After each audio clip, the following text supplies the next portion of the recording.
आता थेट जाणार आहोत मातोश्रीवरती उद्धव ठाकरे बोलतायत तिथे। तसं पाहिलं तर साधारणतः या वर्षभरात नोव्हेंबरमध्ये एक वर्ष जर आम्ही थोडं शांत राहिलो म्हटलं जरा एकदा कळू दे तर सरकार बरोबर जनतेने निवडून दिले का आणि एवढं प्रचंड 5वी बहुमताचं सरकार माझ्या तरी आठवणीत पहिल्यांदा बरं इथे सुद्धा बहुमत आहे आणि केंद्रात सुद्धा बहुमत आहे म्हणजे डबल इंजिन। पण वस्तुस्थिती अशी आहे की इंजिन जरी दोन असतील तरी नुसतं धूर सोडत आहे, प्रत्यक्षात काहीच नाही। परिस्थिती फार वाईट आहे आणि हळूहळू लोक म्हणजे शेतकरी असतील आणि सर्वसामान्य सुद्धा त्या एका भ्रमातून बाहेर पडायला लागले आणि म्हणूनच मी आता सुद्धा थोडं जरा दिलगिरी व्यक्त करतो तुम्हाला जर मी बोलत आणि आतवारी बैठक होती आतमध्ये सुद्धा बोललो आणि मराठवाड्याच्या समाजावर सुद्धा बोललो की भारतीय जनता पक्षाने म्हणजे रोज घोटाळे बाहेर येत आहेत। त्याचा जमीन घोटाळा त्याचा जमीन घोटाळा ह्यानी इतके पैसे झाले त्याने इतके पैसे झाले पण सगळ्यात मोठा घोटाळा जर कोणता केला असेल भारतीय जनता पक्षाने तर तो आपल्या देशात संभ्रम घोटाळा केला। संभ्रम घोटाळा म्हणजे काय,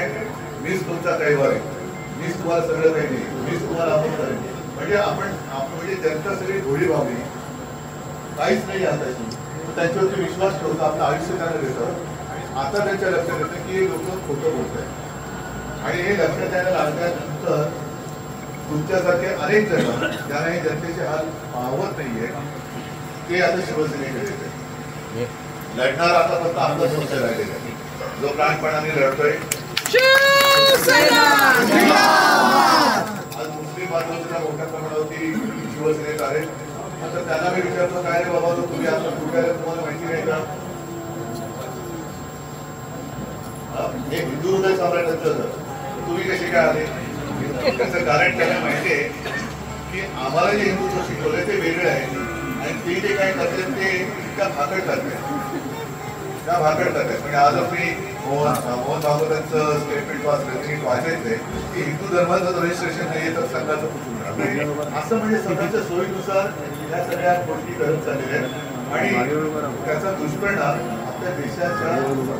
सत्यानाशात होतो तो होऊ नये यासाठी आपण एकत्र आलेलो आहोत। तुमचं सगळ्यांचं स्वागत करतो आणि अल्पेश